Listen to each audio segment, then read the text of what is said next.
Hey, welcome back to Tim Talks. I'm Tim Beavers from People's Blues of Richmond. Today I'm going to talk about the song Motherfucker. It's a song that is pretty silly at parts and pretty serious at parts. And grab my little notebook, made some notes this time, so I won't sit here and say for 20 minutes.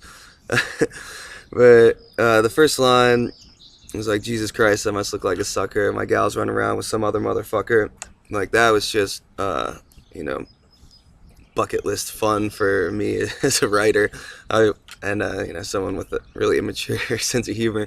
I really wanted to rhyme something with motherfucker and use it in the first line as like an attention grabber, and it accomplished just that, I think, and I really like I really like it there. But so the story behind the car crash was that I had just gotten kicked out of George Mason, and I'm home on the break between semesters before I'm going to start going to VCU. And I go to hang out with my friend who played drums and saxophone, and we used to jam and stuff. So I'm like, I'm trying to find some weed, and he was like, cool, like let's find some. And we're waiting around for somebody to call us back. And he's like, let's go over to Austin's house, hang out. So we go to this kid Austin's house, and he's like, what are you guys doing? Nothing, waiting for weed. Okay, you want to drive around? Okay, sure. So I call shotgun, thinking we're getting back in Wes's Jeep because he's like a buddy of mine, but I don't really know Austin that well. More a friend of my other friend. So he's like, all right,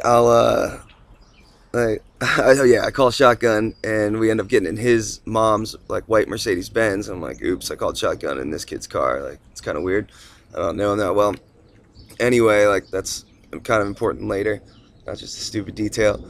So we're driving, and we're driving down these back roads, and they're like, oh, we should go do the road course while we're waiting. I'm like, what's that? And they're like, you'll see. Like, okay. So, and we get on this tiny little back road. There's all woods on either side, no shoulders, just like straight into the trees, and one lane going each direction, real skinny, like country road back in the sticks in the woods. And I mean, shoot, anybody from Chesterfield, you might know like Otterdale and Duval Road. So they're burning it up down there, going about 80 miles per hour on the straightaways, and I'm riding shotgun, and I'm like, right when we start picking up speed the first time, I'm like, should I buckle up? And they're like, yeah, because I didn't used to buckle up very much or ever. So I buckled up, and we're flying the fuck around, and like, even flying around the turns, he's barely slowing down, like 10 miles an hour to get around some of these crazy turns. It's no room for error. And then he says to me, before I got the head trauma a couple months ago, I used to have this whole road course memorized. And I was like, oh, that's great. So like 3 turns later, we're flying down a straightaway, like 80 miles an hour again, and we're coming to this turn that's a right angle in the road. And he sees it so late, so tries to slam on the brakes and make the turn. We don't even begin to make the turn, just fly straight off the road. And so I'm like, life flashing before my eyes, seeing the like, looking at what we're gonna hit, and it's this huge tree. It's like, you can't see my hands, but it's 4 of me around. It's like huge, and it's heading straight for my side of the car, and we were flying through the air, like we left the ground, coming off the turn, going 70 miles an hour, and we slam into the tree on my side, and I grabbed onto like the little handle thing, like on the door, and it's like riding a bull style, like one hand up, one hand holding on. And I like looked at him and just yelled, seriously, and bam, slammed into the tree, because I was like, you're killing me right now, like, so lame. And we hit the tree, and the car does a 180 in the air and just completely crumples on my side, to the point where like, I held on so tight and tightened up so much I didn't go forward hardly at all. The airbag came out and hit me so fast I thought I was dead, because it was just all white and like ringing in my ears. And then then like everybody starts catching their breath. We had the wind knocked out of us, so it was like dead silence. And I started hearing like horrible moaning from the back seat. My good buddy behind me had smashed his face and broken his arm, smashing into my seat.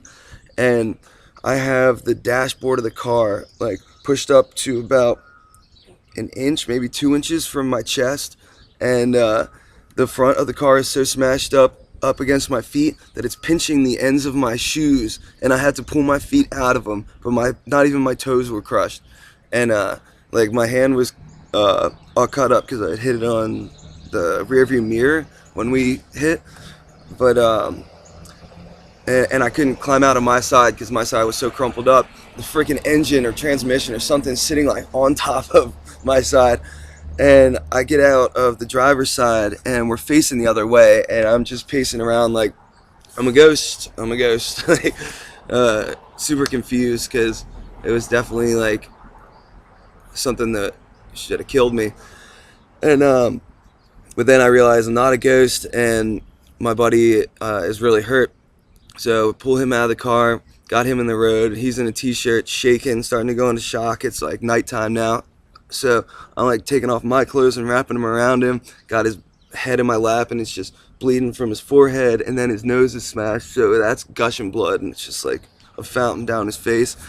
And the other kid's like, we can't call 911. We got to say a deer jumped out in front of us. Like, we got to call one of our friends to come pick us up so like we don't get in trouble.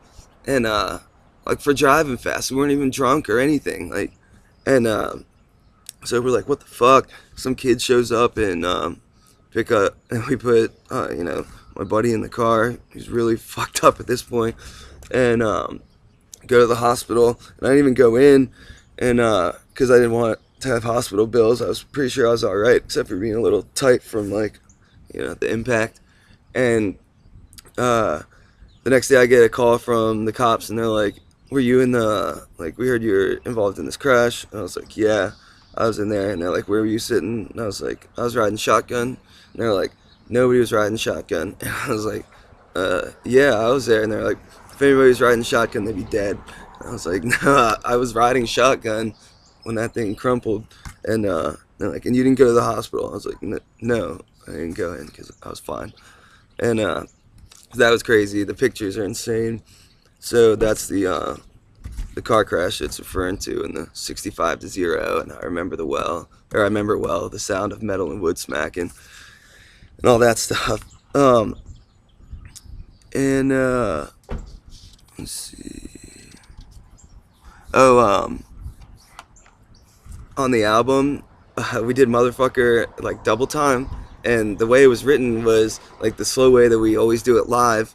And that's the only way we've ever played it, except for that one day, that one time in the studio, we were just messing around like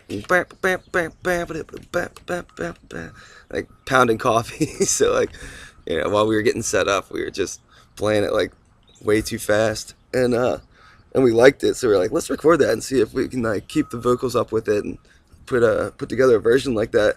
And it worked in the studio, and that was cool. But yeah, people always think that we're playing like some weird version when they see us do it slow, even though that's like the real version and the only version pretty much.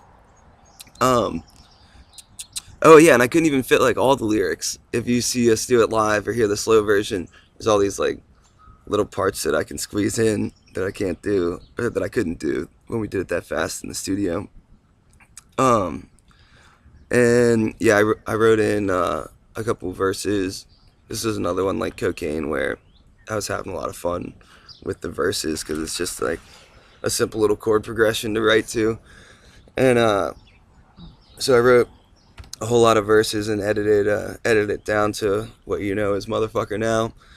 But it used to have a side story about our buddy Nick shooting himself, because that was the year after this car crash on Christmas Eve. Yeah, the year after the car crash. And the car crash happened on Christmas Day. So the only thing that remains of the Nick story is that one reference to Christmas, but that refers to both incidents. Oh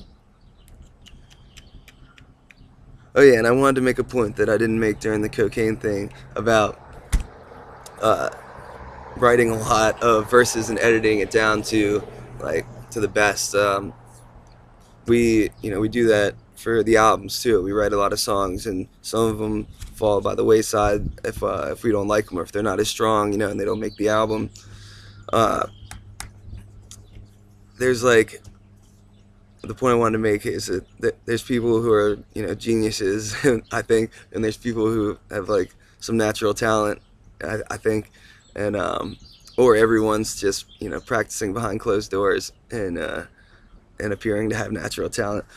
But for those of us who aren't geniuses and who aren't blessed with like uh, just naturally shitting out beautiful art, there's editing, and that's that's a that's the other hidden secret of great art. There's practice and then there's editing, and those are the things that people don't see, and they see the final product and the practiced, like, worked out performance. But yeah, you don't have to be a genius. You just have to be able to tell what's good and what's not that you've written, and find a way to piece together all the stuff that you think is good. You don't need other people to think it's good. Like, good and bad in art is extremely like subjective. So if you like it, mission accomplished. That's as much as you can hope for. And I don't know. That's the Tim talk for motherfucker. Hope you enjoyed, and I'll see you with another one real soon.